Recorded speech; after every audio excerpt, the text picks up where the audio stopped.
Bismillahirrahmanirrahim. Assalamualaikum warahmatullahi wabarakatuh. Alhamdulillahi ala ihsani wa syukru lahu ala taufiqihi wa amtinani wa asyhadu an la ilaha illallah wahdahu la syarika lahu ta'ziman li sya'ni wa asyhadu anna Muhammadan abduhu wa rasuluhu da'ila ridwani. Allahumma salli alaihi wa ala alihi wa ashabihi wa ikhwani. Hadirin dan hadirat yang dirahmati oleh Allah Subhanahu wa taala. Alhamdulillah, puji dan syukur kita panjatkan kepada Allah Subhanahu wa taala atas segala limpahan karunia yang Allah nikmat berikan kepada kita. Salawat dan salam semoga tercurahkan selalu kepada suri teladan kita, junjungan kita Nabi Muhammad sallallahu alaihi wasallam, dan juga kepada keluarganya serta seluruh sahabat beliau tanpa terkecuali. Pada pertemuan yang lalu kita telah menjelaskan tentang bagaimana kondisi Jaziratul Arab, tentang kerusakan-kerusakan yang terjadi baik dari sisi agama maupun dari sisi moral ya. Terlalu banyak ya, kesyirikan yang mereka lakukan. Demikian juga dari sisi moral mereka sangat bobrok, sebagaimana kita sebutkan di antaranya mereka suka berjudi, kemudian mereka suka minum khamar, sampai khamar itu adalah minuman yang jadi minuman kebanggaan mereka. Di antaranya mereka juga ya suka membunuh anak-anak mereka ya. Kalau anak mereka lahir perempuan ya mereka bunuh ya, karena mereka malu punya anak perempuan. Ini sudah saya sebutkan atau belum? Yang tentang anak perempuan? Belum ya.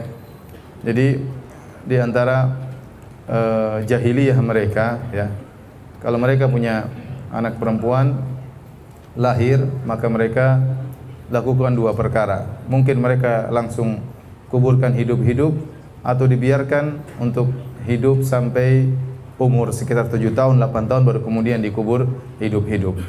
Ini yang Allah Subhanahu wa taala sebutkan dalam Al-Qur'an, wa idzal mau'udatu su'ilat bi ayyi dzambin qutilat ya. Yaitu tatkala al-mau'udah, yaitu anak perempuan yang dikubur, dibunuh tanpa dosa ya, bi ayyi dzambin qutilat, atas dasar dosa apa mereka dibunuh. Allah Subhanahu wa taala juga sebutkan, wa idza busyira ahaduhum bil untha dhalla wajhuhu muswaddan wa huwa kadhim yatawara minal qaumi min su'i ma busyira bihi ayumsikuhu ala hunin am yadussuhu fit turab. Kalau diberi kabar kepada mereka bahwasanya anaknya adalah anak wanita, maka wajah mereka pun ya marah ya, kemudian malu ya. Yatawara minal qaumi min su'i ma busyira bihi, maka dia pun sembunyi dari kaumnya. Begitu buruk kabar yang dia dengar, ternyata anaknya perempuan. Ayumsikuhu ala hunin am yadussuhu fit turab. Apakah anak ini dibiarkan hidup sampai umur 7-8 tahun baru kemudian dibunuh, ataukah sekarang langsung dibunuh? Cuma dua pilihan, dibunuh langsung atau ditunda dikuburkan hidup-hidup setelah umur 7 atau 8 tahun. Ini kebiasaan buruk yang sempat beredar di sebagian kabilah Arab. Tidak semua kabilah Arab, tapi sebagian kabilah Arab. Konon ya, timbulnya kebiasaan ini dikarenakan ada perseteruan di antara dua kabilah. Lantas salah satu kabilah kalah, kemudian anak perempuan dari kepala sukunya ditawan oleh kabilah yang lain. Kemudian hiduplah anak perempuan dari kepala suku ini di kabilah yang lain. Akhirnya suatu hari kepala suku ini ingin menebus anaknya, menebus putrinya. Ternyata putrinya tidak mau ditebus. Rupanya dia sudah jatuh cinta kepada salah seorang dari kabilah musuh tersebut. Maka sejak itu kemudian ayahnya, sang kepala suku, bersumpah, kalau saya punya anak perempuan lagi akan saya bunuh. Sehingga akhirnya setiap dia punya anak perempuan dia bunuh. Setiap dia punya anak perempuan dia bunuh, karena dia jengkel kepada putrinya yang tadi dianggap berkhianat. Maka jadilah ini sebagai kebiasaan di kalangan sebagian kabilah di Jazirah Arab. Dia di antara sebab. Di antara sebab yang kedua ya, karena kalau anak perempuan menurut mereka tidak ada faedahnya.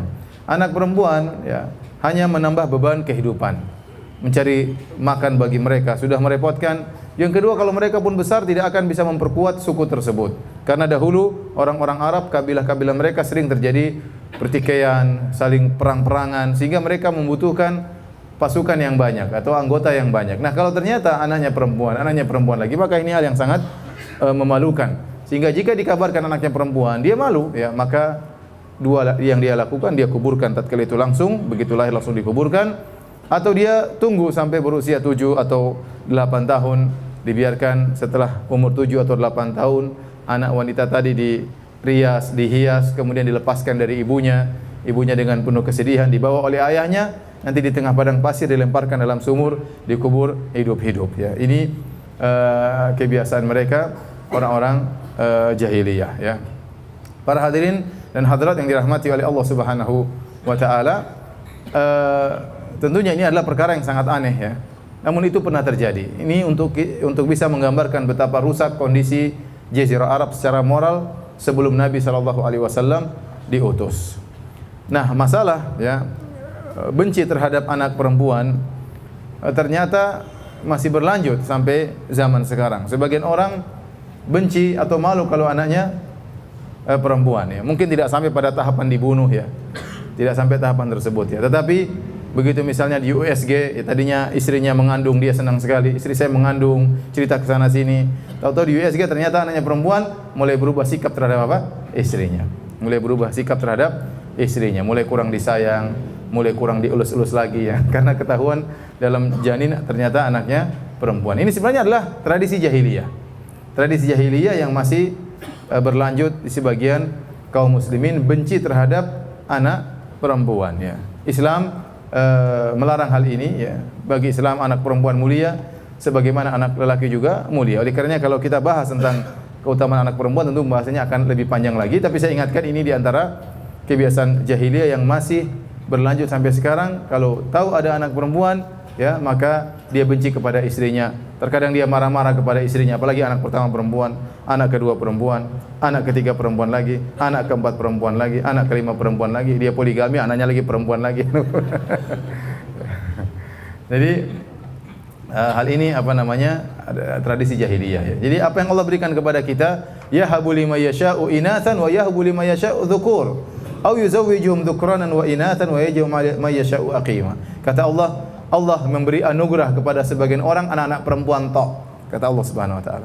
Dan sebagian orang Allah beri anugerah hanya anak laki-laki saja.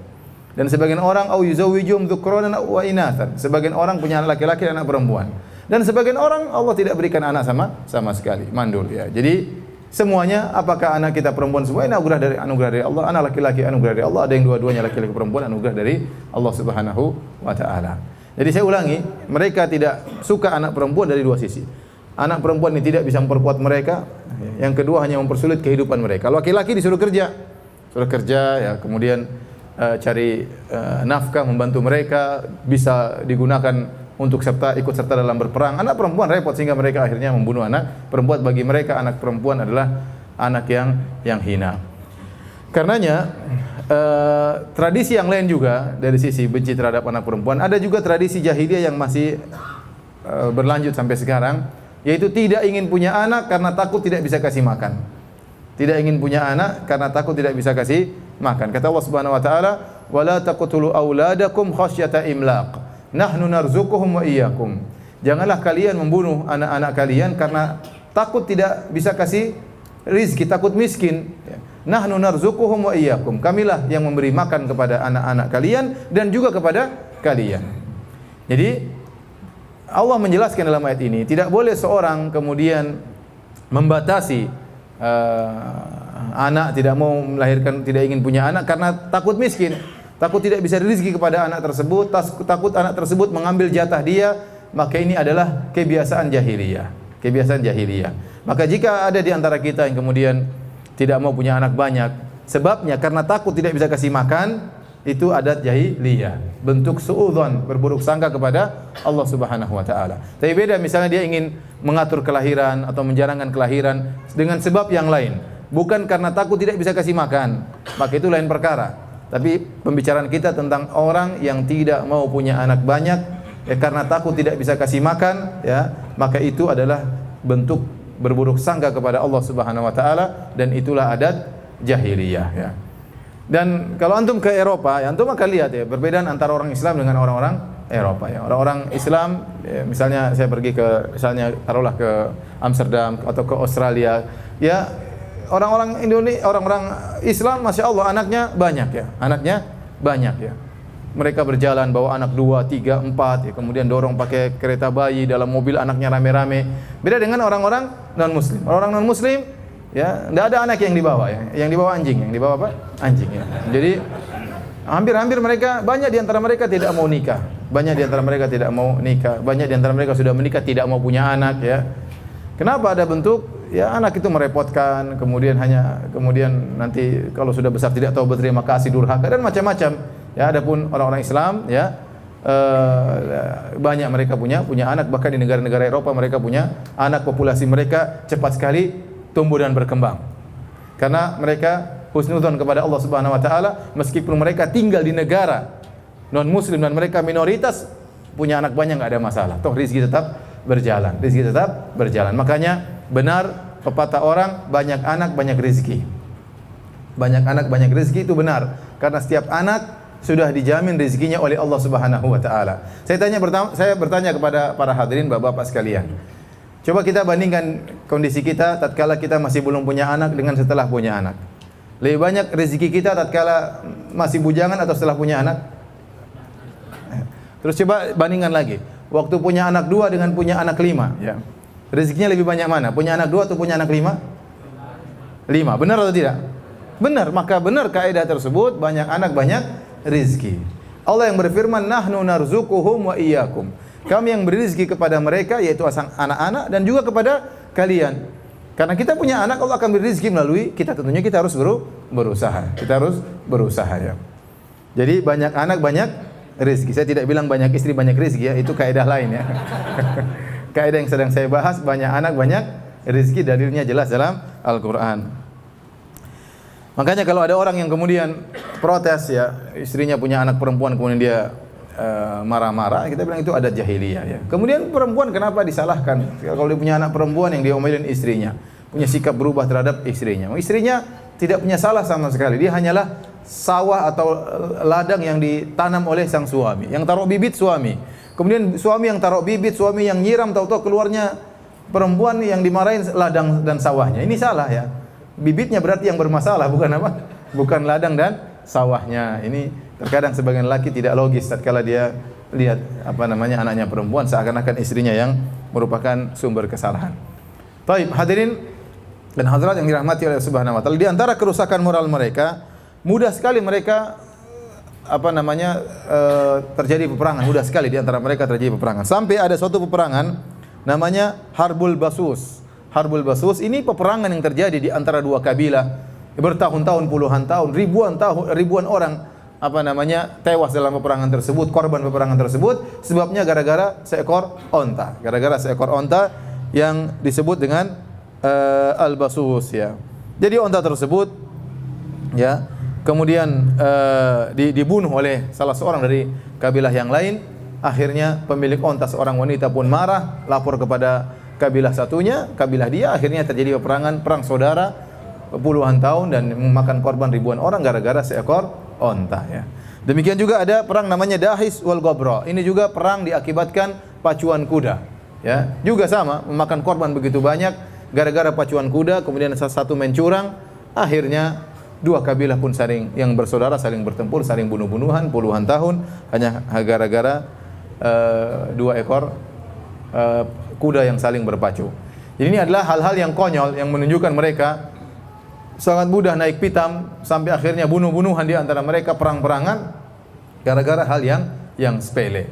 Ini menunjukkan rusaknya moral mereka.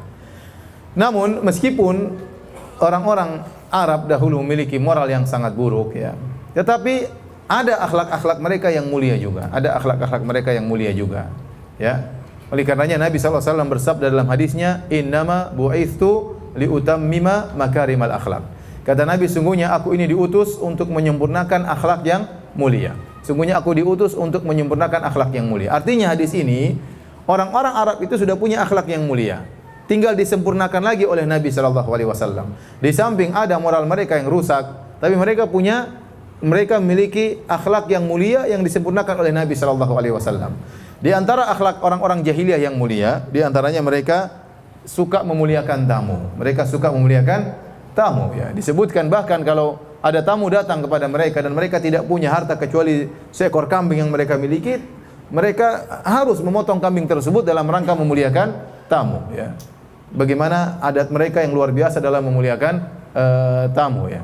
Dan setahu saya adat ini masih berlaku sampai sekarang selama saya hidup di Madinah, ya. Kalau kita sudah diundang makan sama orang Arab, orang Saudi, luar biasa. Pasti penjamuannya pasti luar biasa, ya.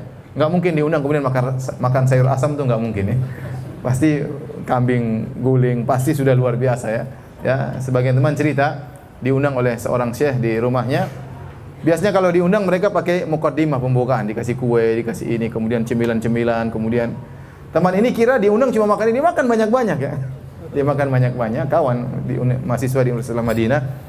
Dia makan, ternyata dia sudah kenyang, baru kemudian kajian intinya keluar. Ayam, kata dia, waduh saya nggak tahu, sudah terlanjur apa?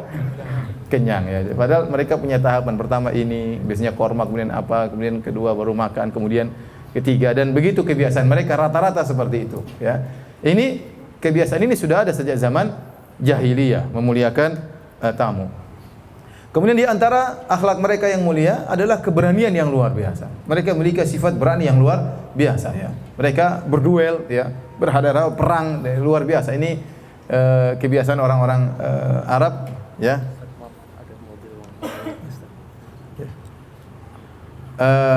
Mohon maaf, ada pengumuman pemilik mobil Honda Freed, ya,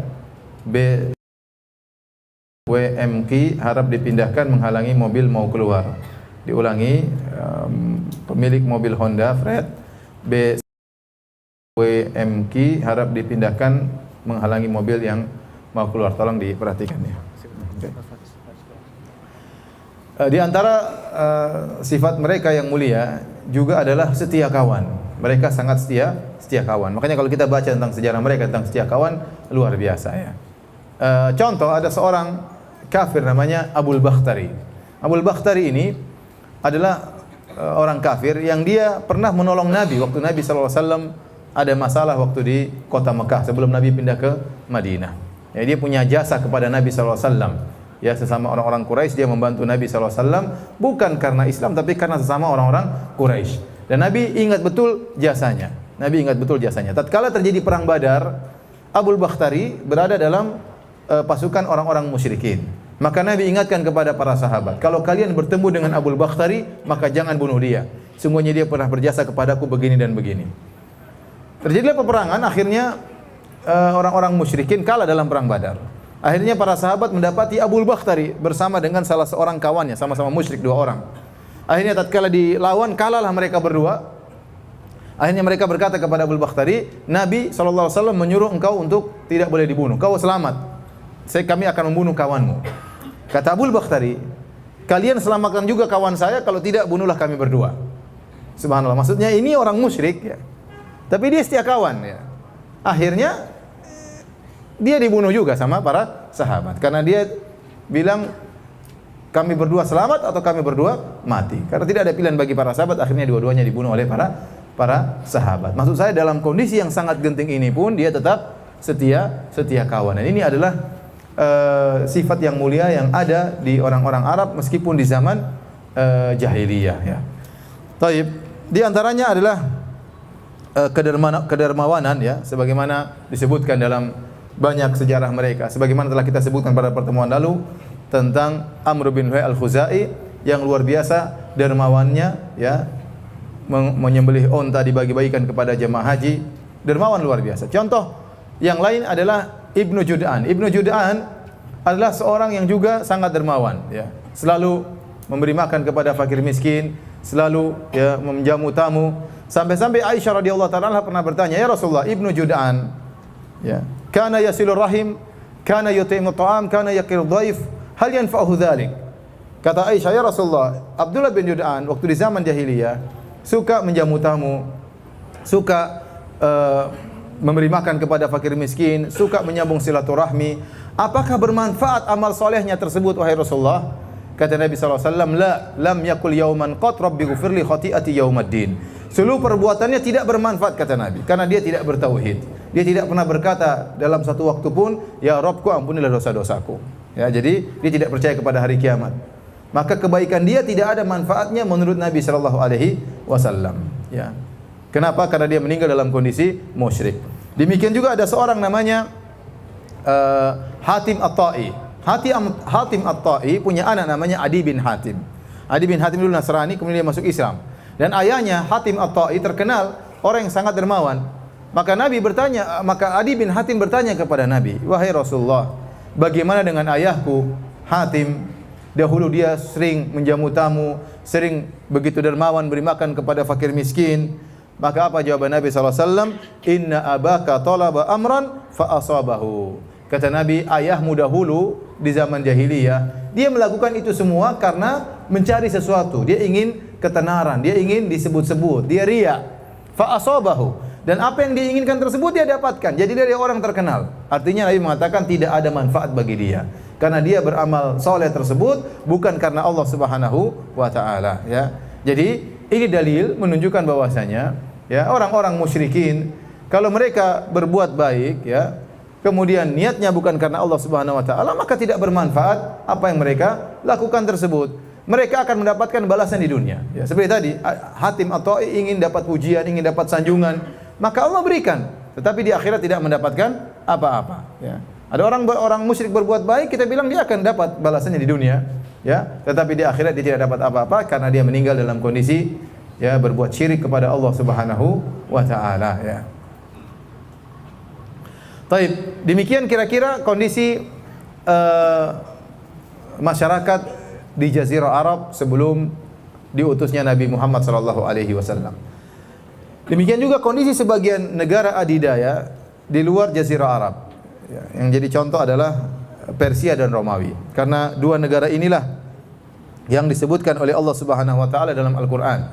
Kata Allah, "Gulibatir Rum fi adnal ardi wa hum min ba'di ghalabihim sayaghlibun." Kata Allah, telah dikalahkan bangsa Romawi, yaitu dikalahkan oleh Persia di negeri yang terdekat, dan mereka sesudah dikalahkan itu akan mengalahkan Persia kembali. Jadi Allah memberi isyarat tentang Romawi dan Persia sampai ada surat namanya surat Ar-Rum, yaitu surat negeri Romawi, ya. Ar-Rum maksudnya negeri Romawi, ya. Dua negeri ini adalah dua negeri adidaya yang berada di sekitar Jazirah Arab, ya. Dan juga dalam kondisi sangat rusak tatkala itu. Moral mereka sangat rusak. Oleh karenanya Allah Subhanahu wa taala berfirman, "Kitabun anzalnahu ilaika litukhrijan nasa minadh-dhulumati ilan nuri bi'izni rabbihim ila siratil azizil hamid." Kata Allah Subhanahu wa taala, kitab yang kami turunkan kepada engkau yaitu Al-Qur'an agar engkau mengeluarkan manusia minadh-dhulumat, dari kegelapan-kegelapan yang bertubi-tubi, yang bertumpuk-tumpuk, ilan nur, menuju jalan yang terang benderang. Jadi manusia tatkala itu benar-benar berada dalam kegelapan, dalam kerusakan. Adapun Romawi, ya, Romawi, maka para ulama menjelaskan Romawi adalah negara yang sangat besar tatkala itu, ya, sampai luasnya mencapai 3/4 benua Eropa, dan mereka menganut agama Nasrani, ya. Dan secara garis besar Romawi tatkala itu menjadi dua, terbagi menjadi dua. Pertama Romawi Barat, ibu kotanya adalah Roma, dan penduduknya mayoritasnya beragama Nasrani Katolik. Kemudian Romawi Timur, ibu kotanya adalah Konstantinopel, ya, dan penduduknya kebanyakan beragama Nasrani Ortodoks. Dan waktu diutusnya Nabi SAW sebagai seorang nabi, Romawi Barat sudah tumbang, tinggal Romawi Timur. Tinggal Romawi Timur yang dipimpin oleh Heraklius, ya. Adapun Romawi Barat sudah tumbang. Dan kedua Romawi ini yang terpecah menjadi dua ini sering bersengketa. Mereka saling bersaudara, agamanya sama tapi saling perang-perangan di antara mereka, ya. Dan kerusakan moral sangat luar biasa, ya. Waktu di zaman mereka terjadi korupsi yang luar biasa, kemudian kezaliman yang luar biasa, kemudian pernikahan sangat mahal tatkala itu sehingga mereka lebih senang berzina daripada menikah karena beratnya urusan pernikahan. Kemudian di antara buruknya moral mereka, mereka sering, ya, melakukan perbudakan, dan budak-budak yang mereka miliki terkadang diadu dengan hewan. Mereka punya arena, semacam arena, kemudian mereka kumpul di arena tersebut, kemudian mereka nonton, misalnya budak berkelahi dengan budak, ya. Kemudian budak disuruh lawan hewan, berkelahi melawan singa, melawan macan, dan ini mereka nonton dengan penuh kesenangan. Ini menunjukkan moral yang sangat buruk dari orang-orang Romawi.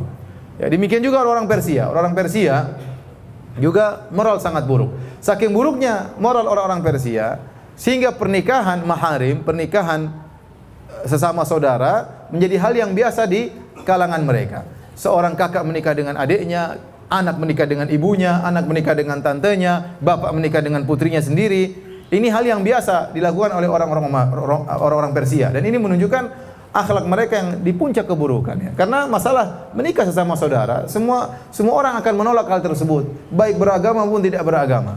Tapi tatkala mereka sampai pada tingkat yang sangat buruk ini, terjadi pernikahan sesama saudara, ini menunjukkan moral mereka yang sangat bobrok. Kenapa? Mereka menyembah api. Karena mereka menyembah api, tidak ada aturan dalam diri mereka. Adapun Nasara masih ada aturannya, ya, atau agama lain terkadang masih ada kitab sucinya, masih ada aturannya. Adapun para penyembah api, ya, orang-orang Majusi, tidak ada aturan bagi mereka, sehingga akhirnya kebobrokan mereka sampai pada tingkatan ini. Dan ini benar-benar dipraktekkan oleh raja mereka. Ya, sampai disebutkan Yazdajir II menikah dengan putrinya. Dia menikah dengan putrinya sendiri. Kemudian akhirnya terjadi masalah, mungkin permasalahan rumah tangga. Kemudian terjadi KDRT, akhirnya putrinya dibunuh, ya. Dibunuh oleh bapaknya sendiri setelah dia menikahi putrinya. Rusak luar biasa, ya. Kemudian mereka juga secara akidah rusak. Mereka meyakini bahwasanya raja mereka keturunan Tuhan, ada darah ketuhanan, ya. Sehingga atau darah dewa mereka. Sehingga kalau mereka bertemu dengan sang raja, ya, harus dari jarak yang jauh. Tidak boleh udara yang keluar dari mulut mereka sampai kepada sang raja. Seakan-akan udara yang keluar dari mulut mereka adalah najis, tidak boleh menyentuh sang raja. Harus ada jaraknya, tidak boleh dekat-dekatan. Ini keyakinan mereka berlebih-lebihan kepada raja-raja mereka. Ini menggambarkan bagaimana rusaknya kondisi alam semesta sebelum Nabi diutus. Karenanya dalam Sahih Muslim, Nabi SAW bersabda, Inna Allaha nazara ila ahlil ardi. Sungguhnya Allah melihat kepada penghuni bumi. Famaqatahum arabahum wa ajamahum. Maka Allah murka kepada mereka semua, baik orang Arab maupun selain Arab. Illa baqaya min ahlil kitab. Kecuali tinggal segelintir ahlul kitab yang masih berada di atas tauhid. Sehingga rusak, benar-benar rusak tatkala itu. Jadi Allah mengutus Nabi SAW di puncak-puncaknya kerusakan, di puncak-puncaknya kesyirikan, di puncak-puncak rusaknya moral. Baru kemudian Allah utus Nabi SAW sebagai orang yang mengeluarkan manusia dari zulumat ila nur, dari kerusakan, dari kehitaman, dari kegelapan yang bertumbuk-tumbuk menuju cahaya yang terang benderang. Hanya sedikit yang masih berada di atas kebenaran. Makanya Nabi mengatakan illa baqaya min ahlil kitab, kecuali segelintir ahlul kitab yang masih tersisa, yang masih berada di atas agama yang benar. Contohnya seperti Waraqah ibnu Naufal, ya, dan sebagian orang-orang yang masih berada di atas agama Hanafiyah. Mereka tidak berbuat kesyirikan, meskipun mereka tinggal di Jazirah Arab, meskipun terjadi penyembahan terhadap berhala luar biasa, mereka tetap tidak berbuat kesyirikan. Namun mereka hanya sedikit. Nabi mengatakan baqaya, tersisa dari ahlul kitab yang masih mentauhidkan Allah Subhanahu wa taala, adapun yang lain berada dalam kesyirikan. Taib hadirin dan hadirat yang dirahmati oleh Allah Subhanahu wa taala. Kita lanjutkan pembahasan kita. Belum lahirnya Nabi, insyaallah Nabi lahir minggu depan, ya. Sekarang belum, ya. Pertemuan berikutnya insyaallah baru kita bahas tentang lahirnya Rasulullah sallallahu alaihi wasallam. Sebelum lahirnya Nabi Muhammad sallallahu alaihi wasallam, ada peristiwa yang sangat besar pula yang dikenal dengan peristiwa kisah tentara bergajah yang Allah sebutkan dalam Al-Qur'an dalam surat Al-Fil. Kata Allah Subhanahu wa taala, "Alam tara kaifa fa'ala rabbuka bi ashabil fil?" Tidakkah engkau memperhatikan apa yang telah diperbuat oleh Rabbmu kepada pasukan bergajah? Alam yaj'al kaidahum fi tadlil. Bukankah Allah telah menjadikan makar mereka yang ingin menghancurkan Ka'bah sia-sia, gagal. Wa arsala alaihim tayran ababil. Lantas Allah mengirim kepada mereka burung yang berkelompok-kelompok. Tarmihim bihijaratin min sijil. Masing-masing burung tersebut membawa sebuah kerikil batu yang panas yang kemudian dilemparkan kepada mereka. Faja'alahum ka'asfim ma'kul. Maka jadilah pasukan tentara bergajah tersebut jadi seperti daun-daun yang dimakan oleh ulat, ya. Daun kalau sudah dimakan oleh ulat kan jadi hancur, lebur karena digigitin oleh ulat. Taib. Bagaimana kisah ini dan apa hubungannya dengan lahirnya Nabi sallallahu alaihi wasallam? Kisah ini, ya, sebabnya sebagaimana dijelaskan oleh Al-Imam Ibnu Katsir dalam tafsir surat Al-Fil. Antum bisa merujuk kepada kitab tafsir Ibnu Katsir dalam tafsir surat Al-Fil. Jadi ada seorang namanya Abraha. Abraha ini tinggal di Yaman, di Son'a. Dan dia ini dari Abraha, dari pengikut Najasyi ya. Dari Habasyah. Abraha ini bukan orang Arab, tapi dia orang berkulit hitam dari Habasyah, Ethiopia, dan dia adalah anak buahnya Najasyi. Najasyi adalah nama raja di negeri Habasyah. Dan Raja Najasyi atau negeri Habasyah beragama Nasara. Sehingga walak mereka, loyalitas mereka kepada orang-orang Romawi, orang-orang Nasara. Sehingga Habasyah beragama Nasara. Nah, Abraha adalah utusan dari Najasyi yang menguasai kota Yaman di Son'a. Anak buahnya yang ditugaskan untuk mengurus Son'a. Nah, Abraha ini ingin cari muka kepada Najasyi atau ingin cari muka kepada Heraklius yang beragama Nasrani. Maka dia punya ide ingin bikin gereja yang sangat besar. Dia juga jengkel sama orang-orang Arab yang tiap tahun pergi berhaji ke kota Mekah, kemudian tawaf di Ka'bah, kemudian melaksanakan haji ya di Mina, Arafah, sehingga dia ingin membuat sesuatu yang bisa menandingi Ka'bah. Akhirnya dia bangunlah sebuah gereja yang sangat besar. Gereja tersebut dinamakan dengan gereja Al-Qullais. Al-Qullais disebutkan oleh para ulama diambil dari kata Qalansuah yang artinya songkok. Kenapa gereja tersebut sangat tinggi? Itu tinggi di zaman tersebut, sehingga kalau orang melihat ujungnya, songkoknya jatuh. Orang kalau melihat ujungnya, songkoknya bisa apa? Jatuh. Maka disebut dengan gereja Al-Qullais, gereja songkok ya, saking tingginya. Akhirnya dia buat gereja tersebut sebagai tandingan bagi Ka'bah. Apa yang dilakukan oleh Abraha ini dengar oleh seorang Arab dari Kinanah, orang Quraisy. Dia dengar, kata dia, ini kurang ajar mau nyanyi Ka'bah ya. Maka dia berjalan dari Jazirah Arab, dia pergi menuju ke Son'a untuk cari gara-gara. Maka dia pun masuk ke dalam tempat ibadah tersebut di malam hari, kemudian dia buang air kecil, buang air besar di situ, dia kotori tempat tersebut ya. Setelah itu dia pergi, kemudian di pagi hari Abraha mendapati gereja atau tempat ibadah yang dia bangga-banggakan tersebut ternyata telah didapati kotoran di situ, ternyata kotoran Arab di situ. Orang Quraisy. Maka dia jengkel. Dan mungkin dia punya intel sehingga ketahuanlah ternyata yang beol di situ ternyata orang Quraisy datang dari jauh-jauh cuma mau beol di situ ya. Akhirnya dia jengkel, maka dia pun membawa pasukan yang banyak untuk menyerang Ka'bah. Dan di antara pasukannya dia bawa, ada yang mengatakan dia bawa 12 ekor gajah, ada yang mengatakan dia bawa 8 ekor gajah. Dan orang-orang Arab, Jazirah Arab tidak pernah melihat gajah sebelumnya. Jadi pasukan yang menakutkan, ada makhluk besar seperti itu, ya, kalau injak orang bisa langsung tewas, ya. Kemudian menyerang mereka. Jadi hal ini sangat menakutkan kabilah-kabilah Arab. Maka berangkatlah Abraha, ya, bersama pasukannya ditemani dengan 12 ekor gajah atau 8 ekor gajah. Kenapa dia bawa gajah sampai 12 atau 8 ekor tersebut? Dibawa rantai, maksud dari Abraha, nanti 12 ekor gajah tadi membuat rantai di Ka'bah kemudian dicungkil. Jadi bukan dilepasin satu-satu batunya, tidak. Tapi niat Abraha untuk melingkarkan rantai di Ka'bah kemudian dicungkil oleh 12 ekor gajah tersebut. Intinya demikian. Ya, mulailah berjalanlah Abraha bersama 12 ekor gajah tersebut. Pimpinan gajah namanya Mahmud. Namanya siapa? Mahmud. Ada yang namanya Mahmud di sini? Jangan tersinggung, hanya sekedar kesamaan nama tidak menunjukkan hakikat yang sama. Mahmud nama yang bagus, terpuji. Ya, mereka dahulu juga biasa menamakan hewan-hewan mereka dengan nama-nama tertentu. Intinya pimpinan gajah namanya apa? Mahmud. Taib, maka masuklah Abraha melewati Jazirah Arab. Dilewatilah satu kabilah demi kabilah. Terjadi perlawanan. Sebagian kabilah melawan karena semua kabilah di Arab mengagungkan Ka'bah. Karena saya katakan ya bahwasanya mereka berhaji, mereka juga umrah meskipun Islam belum ada. Karena mereka masih menganggap namanya haji adalah tradisi dari nenek moyang mereka. Tradisinya Nabi Ismail, tradisinya Nabi Ibrahim alaihissalam, pengagungan terhadap Ka'bah, kebanggaan mereka ada Ka'bah. Tiap tahun mereka berhaji. Ya, meskipun mereka berhaji dengan kesyirikan, tapi pengagungan terhadap Ka'bah ada dalam hati-hati mereka.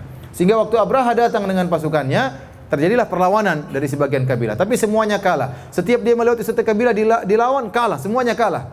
Terus dia maju sampai akhirnya mendekat ke Mekah, sampai mendekat ke Mekah. Ya. Waktu sudah mendekat, sudah masuk areal Mekah, dia buat camp di situ. Dia buat camp di situ.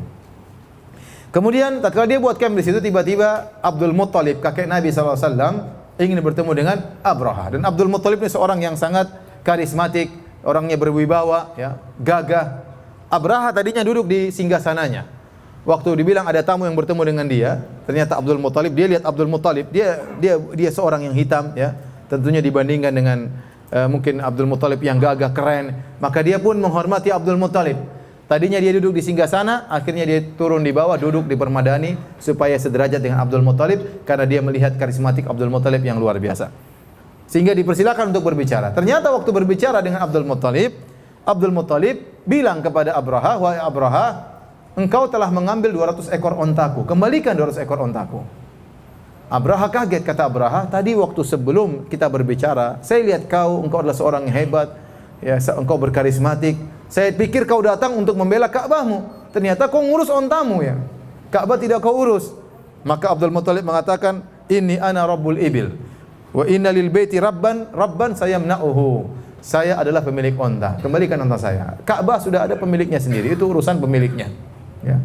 Akhirnya Abraham mengembalikan onta-onta Abdul Muttalib, dan Abdul Muttalib mengingatkan, sungguhnya walil Ka'bah rabbun yahmiha. Sungguh Ka'bah itu memiliki pemilik yang akan menjaga Ka'bah. Maka Abraha dengan sombongnya berkata, "Makana liyamtani aminni." Dia tidak bisa mencegahku. Pemilik Ka'bah itu tidak akan bisa mencegahku. Maka Abraha melanjutkan perjalanannya membawa pasukan bergajah. Apa kata Abdul Muttalib waktu mendengar Abraha mengatakan dia tidak bisa mencegahku? Kata Abdul Muttalib, "Anta wadhak, itu urusanmu, itu urusanmu." Kemudian Abdul Muttalib segera balik pulang ke Ka'bah, kemudian berdoa kepada Allah Subhanahu wa taala. Maka Abraha melanjutkan perjalanannya. Dan dia sempat berkata, ya, dia berkata dengan kesombongan, dia berkata, "Ukhbirtu bihadzal baiti alladzi la yadkhulu ahadun illa amin, faji'tu ukhifu ahlahu." Saya dengar tentang Ka'bah ini, tentang Mekah, katanya kalau ada orang masuk di Mekah pasti aman, tidak ada yang berani ganggu. Penduduknya merasa tentram di kota Mekah. Saya datang untuk memberi ketakutan kepada penduduk kota Mekah. Jadi dia sombong dan angkuh. Ya. Kemudian akhirnya dia bawa gajahnya, ya. Tatkala mendekati Ka'bah sudah semakin dekat, tiba-tiba gajah-gajah yang dia bangga-banggakan tersebut berhenti, tidak mau jalan. Mahmud tidak mau jalan, ya. Dan gajah-gajah lain juga tidak mau jalan. Maka Abraha bingung, ya, ini kenapa tidak mau jalan? Kalau dibelokkan ke kiri jalan, dibelokkan ke kanan jalan. Kalau suruh mundur lebih cepat lagi jalannya. Suruh maju menuju Ka'bah tidak mau. Bisik-bisikin pawangnya datang tidak mau. Mahmud tidak mau gerak. Kalau Mahmud tidak mau gerak, yang lain juga tidak mau gerak. Akhirnya mereka kebingungan. Tatkala mereka sedang gelisah tersebut, tiba-tiba datang sekelompok burung-burung yang membawa kerikil atau batu yang melemparkan batu tersebut kepada mereka. Kata Ikrimah, beliau berkata, "Annaha kanat tayran khudran kharajat minal bahri laha ru'usun ka ru'usis siba." Burung-burung tersebut berwarna hijau, keluar dari laut, ya mungkin dari Jeddah, dari mana, ya. Kemudian lehernya seperti binatang buas.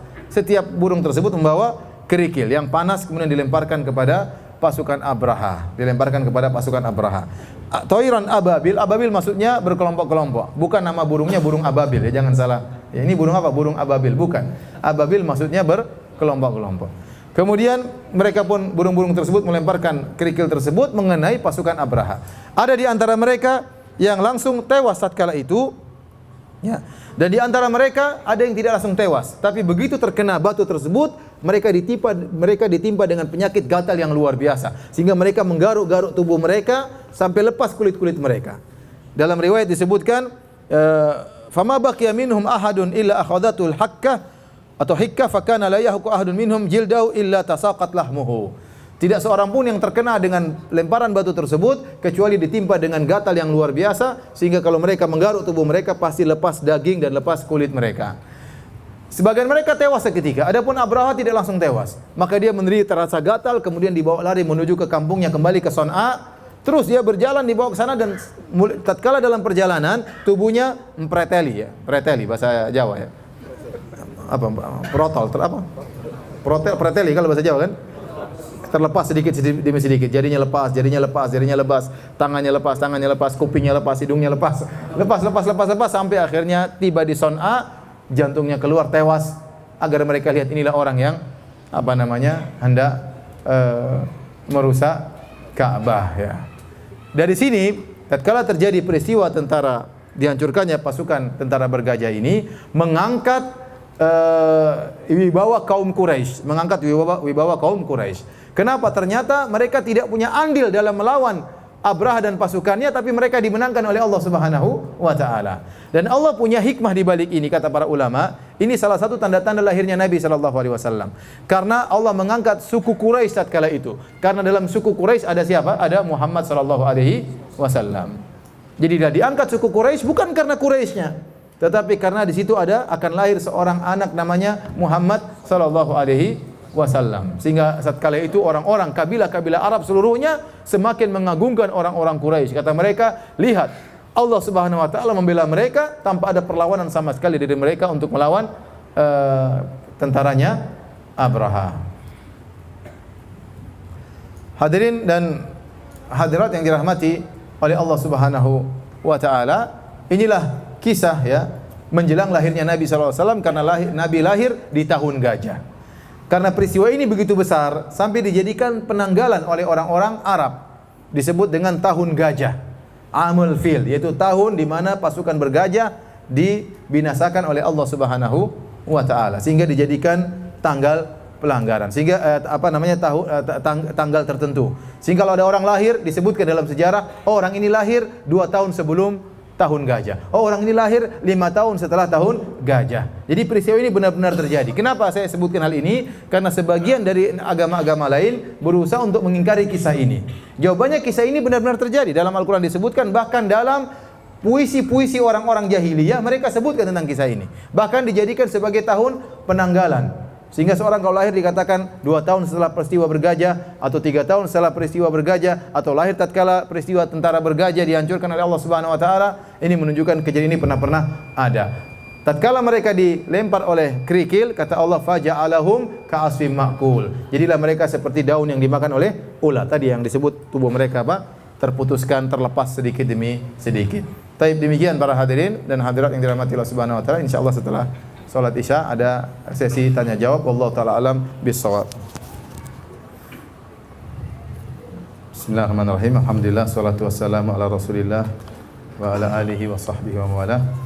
Para hadirin dan hadirat yang dirahmati oleh Allah Subhanahu wa taala, kita masuk pada sesi kedua tentang tanya jawab ya. Adapun pertanyaan yang pertama ya. Assalamualaikum warahmatullahi wabarakatuh. Ustaz, apa benar kondisi pemerintah Arab Saudi saat ini sedang menuju ke zaman jahiliyah dengan dibuatnya peraturan baru, dilegalkan dan diberi kebebasan untuk akhwat menggunakan hijab, tidak lagi berwarna hitam, akhwat bisa menonton bioskop dan pertandingan sepak bola dan sebagainya. Jazakallahu khairan wa barakallahu fik. Arab Saudi setahu saya ya adalah satu-satunya negara yang dibangun di atas undang-undang Al-Quran dan Sunnah, satu-satunya ya. Tentunya tidak sempurna, ada kekurangan. Di sana juga ada perseteruan, ada orang-orang yang belajar di luar kemudian kembali ke Arab Saudi, memiliki pemikiran liberal dan yang lainnya. Tapi secara umum ulamanya tetap ulama di atas manhajus salaf, dan mereka tidak ragu-ragu untuk menyatakan suatu haram kalau haram atau halal adalah suatu yang halal ya.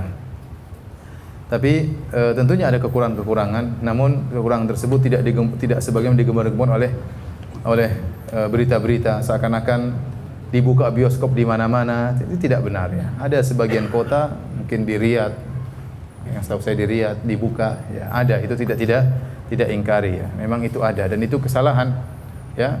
Kemudian misalnya ada sebagian wanita ikut nonton bola, itu benar ya.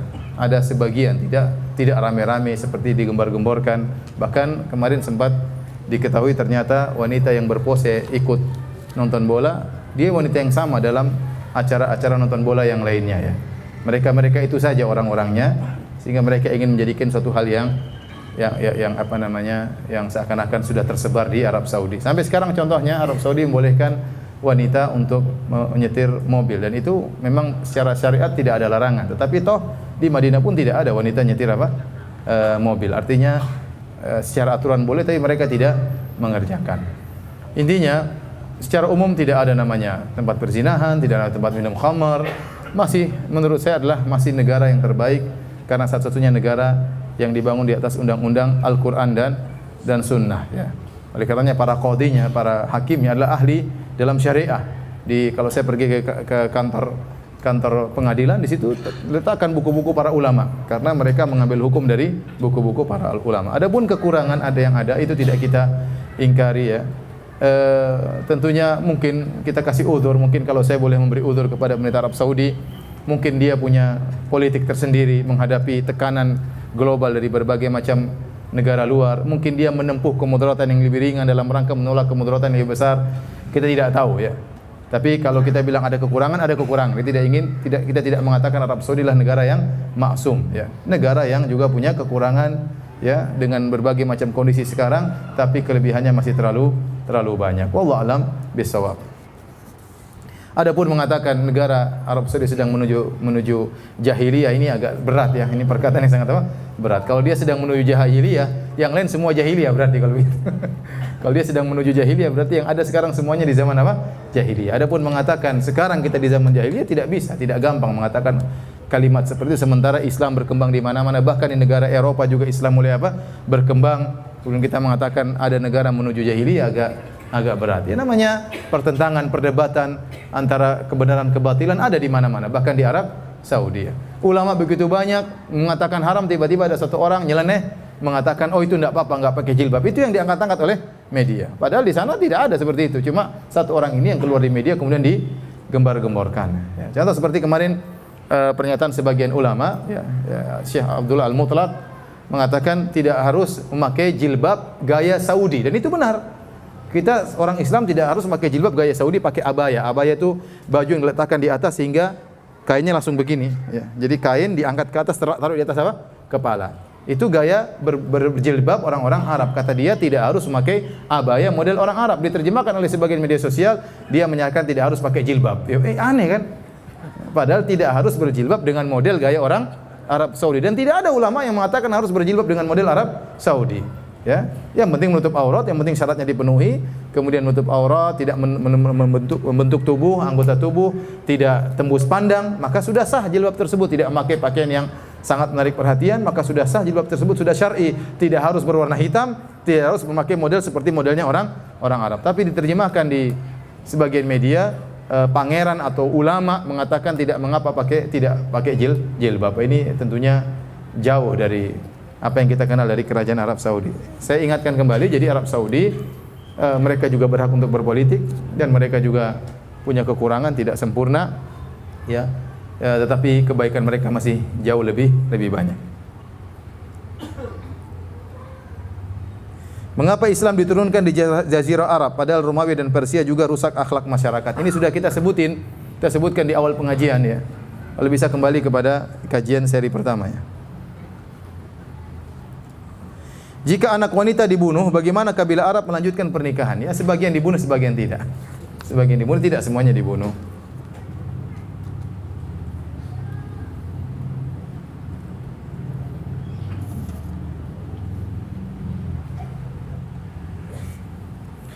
Apakah adat di Indonesia yang mana dalam pernikahan mematok mahar dan resepsi yang besar dan bermewah-mewahan termasuk kerusakan moral, dan mohon nasihatnya? Ini mungkin nggak nikah karena kemahalan mahar. Sebenarnya masalah mahar, ya, tidak ada patokan dalam Islam berapa mahar, bebas, ya, bebas. Tetapi yang paling berkah adalah yang paling aisruhunna mu'na, yang paling mudah acara nikahnya. Ada namanya walimah, dianjurkan, bahkan sunnah kata Nabi, aulim walau bisyah, bikinlah walimah meskipun hanya menyembelih seekor kambing. Ini berarti Nabi mengisyaratkan walimah, karena pernikahan adalah suatu perkara yang sangat menggembirakan. Bertemunya seorang laki dengan wanita, ini ibadah yang mulia. Kemudian perlu diiklankan agar semua orang tahu, memacu yang lain juga untuk menikah. Dengan mudahnya pernikahan akan menghalangi banyak terjadinya penyakit-penyakit sosial. Maka ini perkara yang perlu disyukuri dengan adanya walimah. Tetapi tatkala walimah tersebut dijadikan ajang untuk bangga-banggaan, untuk sombong-sombongan, maka kesombongan dibenci dalam syariat. Kesombongan dibenci dalam syariat dalam hal apapun. La yadkhulul jannata man kana fi qalbihi mithqalu dzarratin min kibr. Tidak masuk surga orang dalam hatinya ada kesombongan meskipun dalam sebesar apa? Meskipun sekecil zarrah, dalam hatinya ada kesombongan meskipun sekecil zarrah. Apa kesombongan itu dalam hal walimah, dalam hal ilmu, dalam hal jabatan, dalam hal yang lain? Kalau sudah walimah dijadikan ajang sombong-sombongan, pamer-pameran, maka ini tentunya tidak diperbolehkan dalam Islam. Tadi sebelum Nabi Muhammad SAW diutus, umatnya sudah berhaji. Apakah sama syariat berhajinya di zaman itu dengan hajinya di zaman Rasulullah? Orang-orang jahiliyah mereka berhaji. Mereka juga ada ke Mina, mereka juga ada ke Arafah, mereka juga lempar jamarat. Tetapi ada bid'ah dan ada syirik yang mereka campurkan dalam haji mereka. Ya. Di antaranya bid'ah yang dilakukan oleh orang-orang Quraisy. Orang-orang Quraisy khusus. Jadi Arab itu banyak kabilahnya. Di antaranya kabilah Quraisy, kabilah yang paling top. Selain itu banyak kabilah-kabilah yang lain.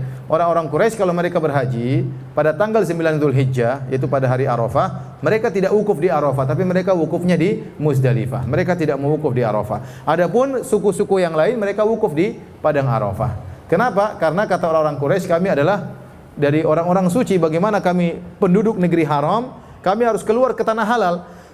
Tanah Arafah itu tanah halal. Tanah Arafah itu tanah halal. Jadi boleh berburu, boleh matain dahan. Adapun Mina dan Muzdalifah tanah haram.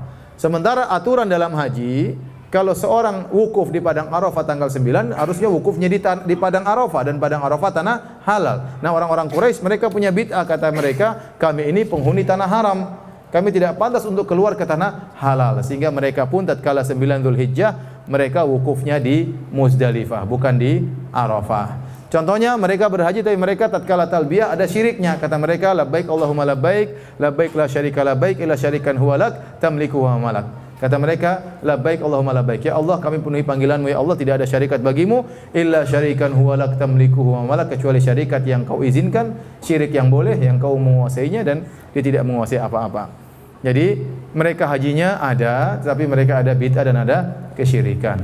Contoh sebagaimana mungkin saya belum jelaskan, tapi di antaranya mereka kalau datang tawaf, mereka mau umrah, mau tawaf di Ka'bah, mereka meyakini baju yang mereka pakai ini enggak boleh digunakan untuk tawaf. Kenapa? Karena baju yang mereka pakai ini adalah baju untuk maksiat. Mereka merasa hina kalau tawaf di Ka'bah pakai baju yang pernah mereka gunakan untuk maksiat. Sehingga mereka kalau sampai ke Ka'bah, mereka ingin tawaf, mereka cari baju baru atau mereka pinjam baju dari orang-orang Quraisy penduduk setempat. Kalau tidak ada, maka mereka tawaf dalam kondisi telanjang. Mereka tawaf dalam kondisi telanjang dalam rangka karena mereka yakini baju yang mereka bawa ini pasti sudah pernah digunakan untuk maksiat, tidak pantas untuk digunakan tawaf di rumah Allah Subhanahu wa taala. Itu bid'ah.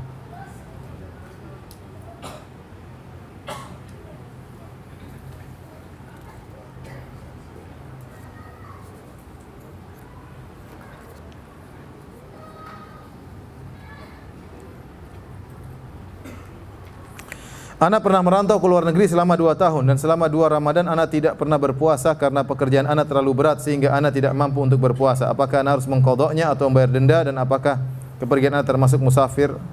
Mohon penjelasannya. Kalau seorang ternyata dia punya kewajiban dan tidak bisa dia tinggalkan mencari nafkah, ya, seperti orang-orang yang kerja di negara kafir, dia minta cuti enggak dikasih cuti dan dia perlu untuk bekerja, ya, untuk nafkah anak istrinya misalnya, dan dia bekerja. Kalau dia ternyata tidak mampu, maka dia boleh berbuka. Dia boleh berbuka, tapi dia berusaha untuk berpuasa. Dia berusaha untuk berpuasa. Kalau sudah tidak mampu, maka dia berbuka, ya. Dan dia berusaha berpuasa di waktu yang lain, di bulan yang lain dengan mengqadhanya. Karena dia berhalangan, ya. Karena dia berhalangan, ya. Namun saya anjurkan sebagian orang yang harus mencari nafkah di negara kafir, kalau ternyata sampai terhalangi ibadahnya kepada Allah Subhanahu wa taala, maka bumi ini luas. Ardullahi wasi'ah, bumi ini luas, cari rezeki di tempat yang lain. Saya pernah ditanya waktu mengisi pengajian lewat online, orang-orang teman-teman di New York. Mereka bertanya, "Ustaz, saya bekerja, kemudian saya dilarang sholat." Saya bilang, tinggalkan kerjaan itu, ya. Tinggalkan kerjaan itu. Tidak ada basa-basi dalam hal ini. Cari pekerjaan yang lain, ya. Semua pekerjaan begitu, tinggalkan New York. Ngapain kerja di sana kalau nggak bisa sholat, ya. Ya, para sahabat dahulu kenapa disuruh berhijrah dari Mekah menuju kota Madinah? Karena mereka di Mekah tidak bisa beribadah kepada Allah. Alam takun ardullahi wasi'ah fatuhajiru fiha. Kata Allah, bukankah bumi Allah luas kalian bisa berhijrah? Ngapain memaksa menetap satu tempat yang kita tidak bisa beribadah kepada Allah Subhanahu wa taala?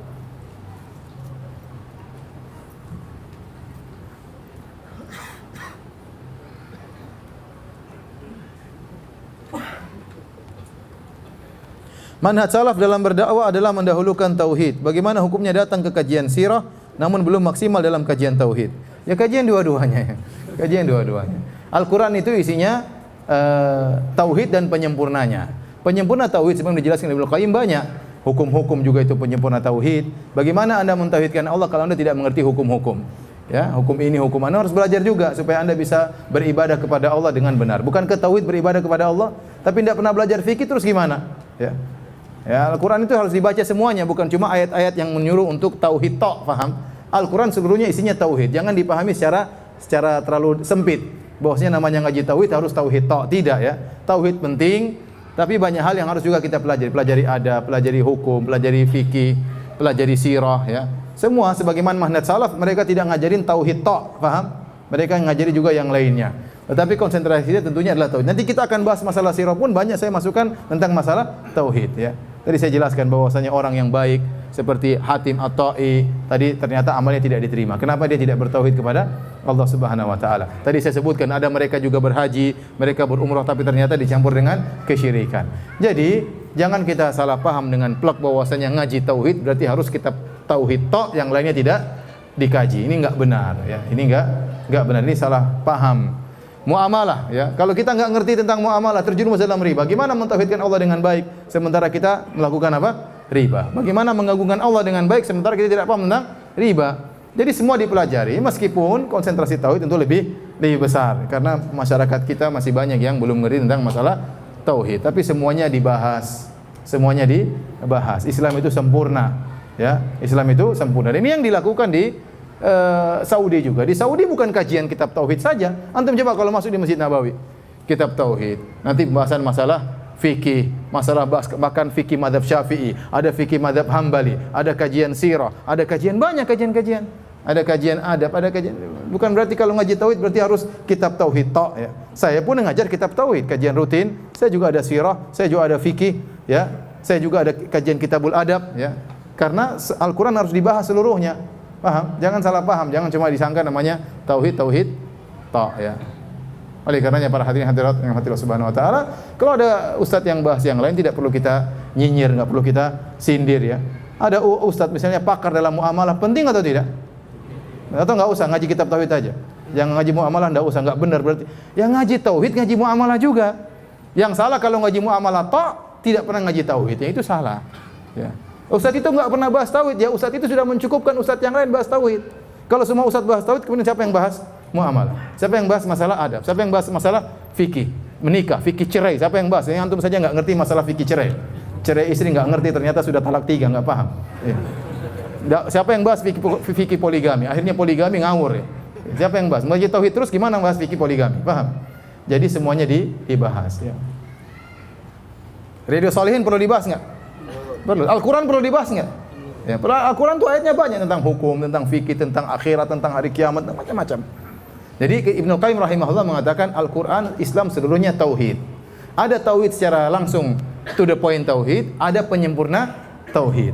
Di antara penyempurna tauhid masalah hukum-hukum harus dimengerti karena ini adalah penyempurna tauhid. Terus menjelaskan tentang penghuni surga, menjelaskan tentang penghuni neraka jahanam. Ini semua berkaitan dengan tauhid.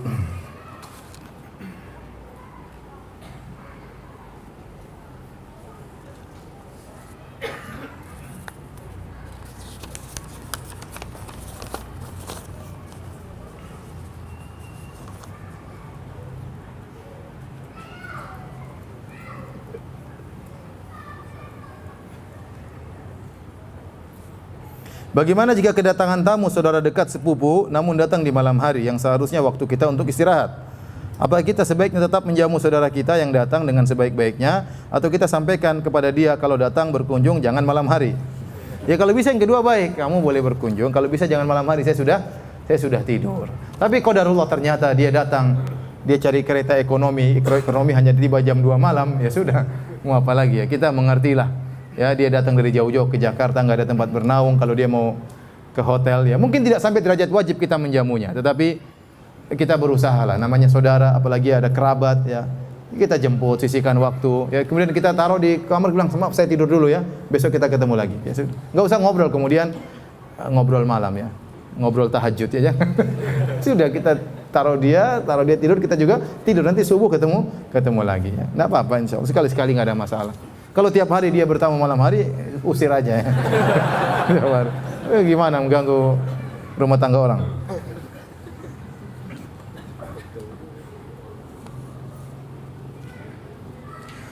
Tadi disebutkan bahwasanya sebagian orang-orang Quraisy berdoa tatkala mereka bersandar di Ka'bah. Disebut dalam sebagian riwayat mereka demikian, mereka beri Ka'bah kemudian mereka berdoa. Apakah mereka berarti bertauhid? Tidak ya. Mereka jangankan mereka berdoa, mereka berhaji atau tidak? Jangan cuma berdoa, mereka juga tawaf, mereka juga apa? Berhaji. Tapi apakah mereka kemudian otomatis berhaji jadi orang Islam? Jawabannya tidak. Meskipun mereka berhaji, mereka di atas apa? Kesyirikan. Apa yang biasa dilakukan Nabi saat remaja? Nabi aja belum lahir, Mas bahas remajanya. Sebentar. Masih ke depan nanti kita belajar ya.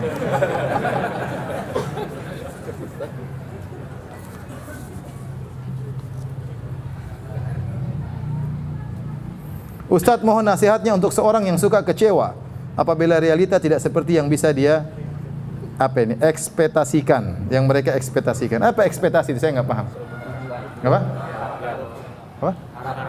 Oh, harapkan. Ya ikhwan, di dunia ini ya ada hal-hal yang sesuai dengan keinginan kita dan banyak yang tidak sesuai dengan apa? Keinginan kita. Contoh, bukankah setiap kita, mohon maaf, ingin punya istri yang seperti Siti Khadijah, iya atau tidak? Iya atau tidak? Tapi apakah istri kita seperti Siti Khadijah? Enggak, ternyata terkadang Siti Khadijah, terkadang Siti ini, terkadang Siti Wulandari. Tidak semua sesuai dengan harapan kita. Bukankah semua wanita ingin suaminya seperti Nabi Muhammad SAW?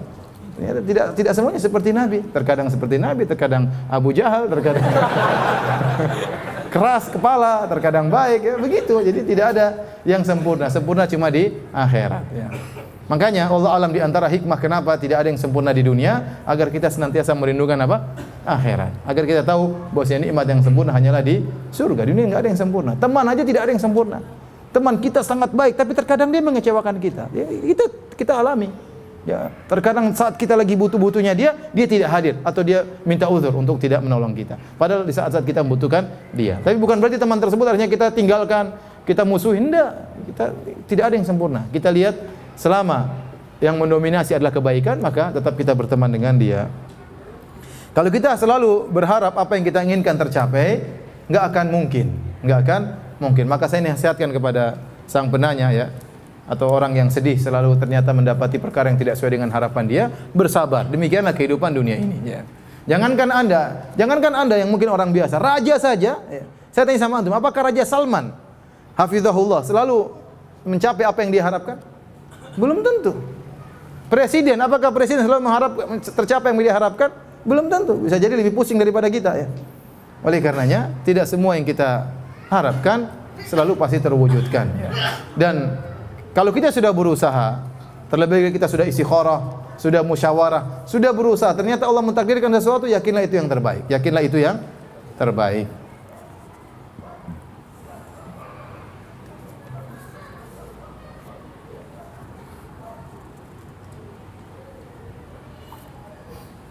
Apakah termasuk futur orang yang malas menuntut ilmu di bangku kuliah, tapi sangat semangat menuntut ilmu agama? Karena saya sangat malas mengerjakan skripsi. Tapi semangat mengikuti kajian sunnah. Ya, ente sudah kuliah, sudah dibiayai oleh orang tua. Ya. Kita sebagaimana, anggap saja Anda sedang bekerja. Anda coba kalau kerja di kantor malas-malasan cuma ikut kajian sunnah, Anda akan dipecat sama bos ya. Kalau sudah dipecat, akhirnya susah juga ngaji. Akhirnya cari kerja yang lain, susah dapat duit, susah juga ngaji. Sampai di rumah diomelin sama istri, repot ya. Jadi hidup penuh dengan kegelisahan. Jadi kalau tatkala Anda sudah dibiayai sama orang tua untuk kuliah, maka kuliah dengan baik. Ini amanah dari orang tua. Ya, kerjakan skripsi dengan baik, waktunya ngaji yang baik. Jangan jadikan ngaji ini sebagai alasan untuk malas bekerja. Salah. Jangan jadikan ngaji ini sebagai malas untuk nulis skripsi ya. Ya kalau Anda mau keluar dari awal seperti saya, sejak awal keluar. Saya pindah banting setir, kuliah agama, nggak ada masalah. Yang penting saya masih kuliah ya. Tapi kalau kuliah nggak beres, ngaji juga nggak beres, repot ya. Ustadz juga nggak jadi, pedagang juga nggak jadi. Saya ulangi, jangan jadikan ngaji ini sebagai alasan untuk tidak bekerja.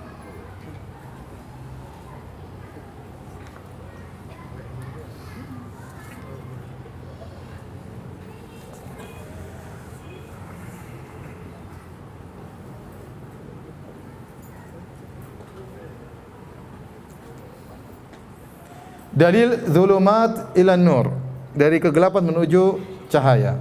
Sering dipakai oleh kaum sufi untuk menyebarkan syubhat mereka tentang jika beraliran sufi maka akan melihat cahaya Allah dan bertemu dengan Allah dalam mimpinya.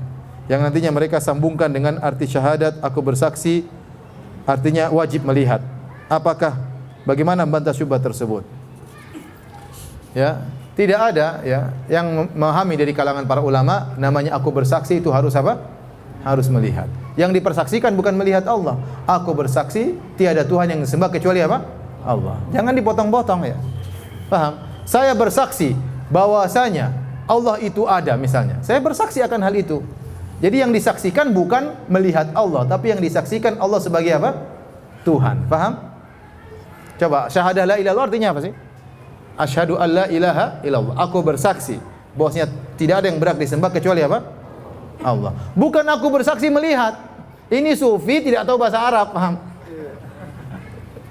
Bersaksi itu bukan artinya apa? Melihat. Kalau bahasa Indonesia menyaksikan, iya benar. Jadi dia mau nafsirkan la ilaha illallah bahasa Arab dengan bahasa apa? Indonesia. Ini ngawur, seperti inilah kejahilan. Gara-gara kejahilan akhirnya timbul yang seperti ini. Ya.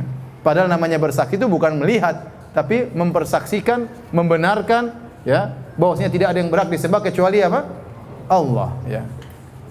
Kalau saya bilang saya bersaksi bahwasanya 3 lebih banyak daripada 2 misalnya. Apakah saya lihat? Saya tidak lihat, tapi itu sesuatu yang saya saksikan. Artinya saya membenarkan. Ini contoh karena di antara kerusakan yang timbul sering menafsirkan sesuatu yang tidak pakar bahasa Arab, akhirnya mengartikan sesuatu dengan bahasa dia sendiri. Akhirnya timbullah penyimpangan seperti ini. Ya. Kalau ternyata bersaksi artinya harus melihat, semua orang banyak yang kafir kalau begitu. Antum pernah lihat Allah enggak? Berarti syahadah ente enggak beres. Ya. Berarti belum benar. Berarti banyak orang kafir, bahaya seperti ini. Ini pemahaman yang sesat.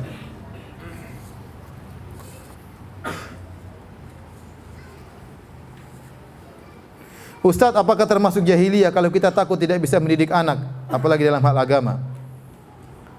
Seorang berusaha mendidik anaknya, apalagi di zaman sekarang, dengan sebaik-baiknya. Dia didik di rumah, diajarkan yang baik-baik, dia contohkan yang baik-baik.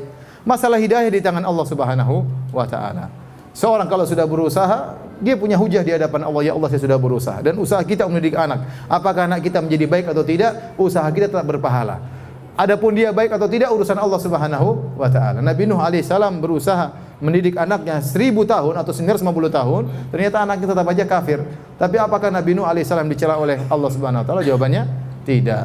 Tetap saja dipuji oleh Allah Subhanahu wa ta'ala. Yang penting kita berusaha. Demikian para hadirin hadirat kajian kita pada kesempatan kali ini. Insyaallah kita lanjutkan pada kesempatan yang lain. Kita buka majelis. Subhanakallah bihamdik asyhadu an la ilaha illa anta astaghfiruka wa atubu ilaik. Assalamualaikum warahmatullahi wabarakatuh.